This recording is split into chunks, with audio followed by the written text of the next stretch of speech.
मैं ये भी उम्मीद करता हूं कि आप सभी लोग 1 घंटा बहुत अच्छी एक्सरसाइज कर रहे हो, अपने हार्ट अपने लंग को मजबूत कर रहे हो और अपनी इम्यूनिटी को बढ़ा रहे हो। तो चलिए शुरुआत करते हैं आज के इस सेशन के साथ।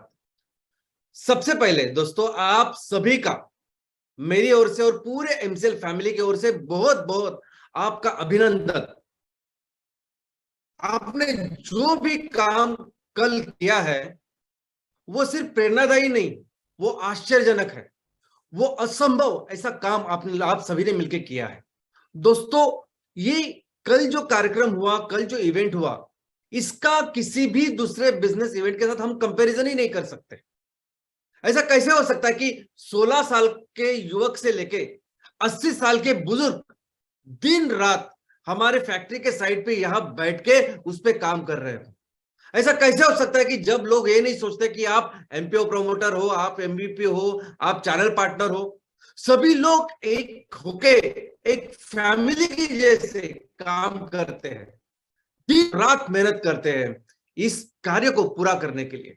और जब भी लोग ऐसा इस तरीके से काम करते हैं, जब आप इस तरीके से काम करते हो, तो उसका मतलब एक ही होता है कि हम सभी मिलके एक महान उद्देश्य के लिए काम करते हैं। किसी बिजनेस के लिए, किसी प्रॉफिट के लिए ऐसा काम नहीं किया जा सकता। ऐसा काम तभी करते हैं लोग जब उनको पता होता है कि ये काम हम अपने देश के लिए, हम अपने लोगों के लिए कर रहे हैं, ये काम पूरी मानव जाति के लिए हम लोग कर रहे हैं, तभी जाके लोग इस तरीके के काम करते हैं। और दोस्तों, मैं दिल से आप सभी का फिर से बहुत बहुत आप सभी को नमन करता हूं। हमारी एक खुशनसीबी ये है कि हमारे इस परिवार में आप जैसे लोग हैं। और मैं वंदन करता हूं हमारे उस धरती मां को भी, कि जिसने हम सबको मिलाया है एक बहुत अच्छे, एक बड़े मकसद के लिए। दोस्तों, आप सभी को 74वें गणतंत्र या प्रजासत्ताक दिन की बहुत बहुत शुभकामनाएं। दोस्तों, ये दिन भारतवर्ष के लिए इतिहास हो, वर्तमान हो या भविष्य के लिए भी सबसे इंपॉर्टेंट दिन है। क्योंकि ये वो दिन है कि जब भारत की सभी बागडोर लोगों के हाथ में सौंपी गई। ये विशाल देश कौन चलाएगा? तो लोग चलाएंगे, लोगों के द्वारा चलाएंगे और हमेशा लोगों के हित के लिए चलाएंगे। इस नियम के आधार पर, इस कानून के आधार पर, इस सोच के आधार पर हमारा संविधान तैयार हो। दोस्तों, हमारे संविधान के तो कई सारे विशेष चीजें हैं, विशेषताएं हैं। हमारा संविधान दुनिया का सबसे बड़ा हस्तलिखित ऐसा संविधान है। कुछ दिनों पहले हमारे इस संविधान को दुनिया का सर्वश्रेष्ठ संविधान करके उसका गौरव किया गया।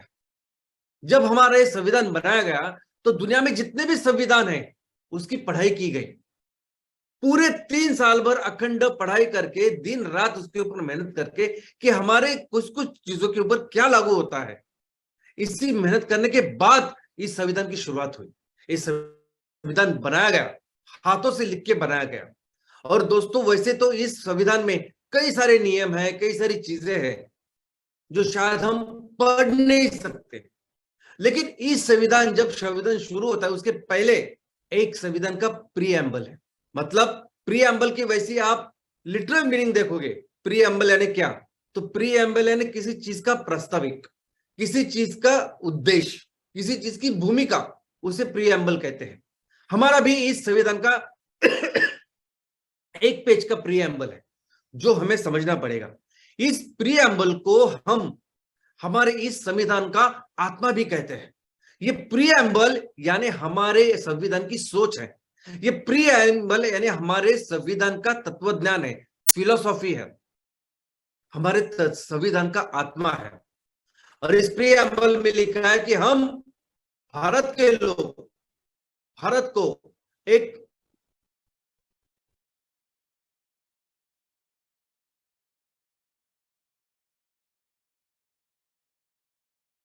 भारत को एक संपूर्ण प्रभुत्व संपन्न समाजवादी, अभी प्रभुत्व संपन्न यानी सार्वभौम, इसका मतलब है कि भारत हमेशा लोगों के हाथ में रहेगा। कोई राजा भारत को नहीं चलाएगा, किसी बाहर की संस्था भारत को नहीं चलाएगी।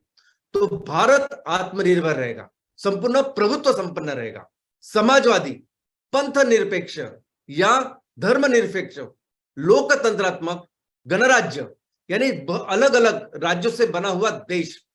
ऐसे देश को बनाने के लिए तथा उसके समस्त नागरिकों को न्याय, कौन सा न्याय? तो सामाजिक, आर्थिक और राजनीतिक न्याय। हमारे सभी इस देश में रहने वाले सभी लोगों को समान न्याय, सामाजिक, आर्थिक और राजनीतिक न्याय। हमारे सभी लोगों को स्वतंत्रता, कौन सी स्वतंत्रता? तो विचारों की, अभिव्यक्ति यानी व्यक्त होने की, विश्वास की, धर्म की और उपासना की, प्रतिष्ठा और अवसर, यानी आपकी जो खुद की डिग्निटी है वो, और अपॉर्चुनिटी, सब अपॉर्चुनिटी मिलनी चाहिए सबको, समान डिग्निटी होनी चाहिए सबकी, इसीलिए समता का अवसर। और सभी व्यक्ति में एक बंधुता बढ़ाने के लिए, सभी व्यक्ति में भाईचारा, बंधुता बढ़ाए, जिसकी वजह से हम अपने राष्ट्र को एकता और अखंड हमेशा के लिए बनाए रखें। और इस उद्देश्य के साथ हम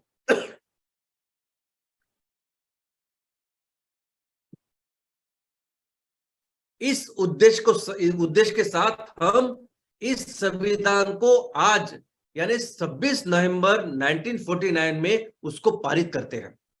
दोस्तों, 26 नवंबर 1949 में इस संविधान को, इसको पास कराया गया संसद में, किस उद्देश्य से? तो इस उद्देश्य से, ये जो प्रीएम्बल है, ये उद्देश्य है कि जिसके बेस पे ये पूरा संविधान बनाया गया है।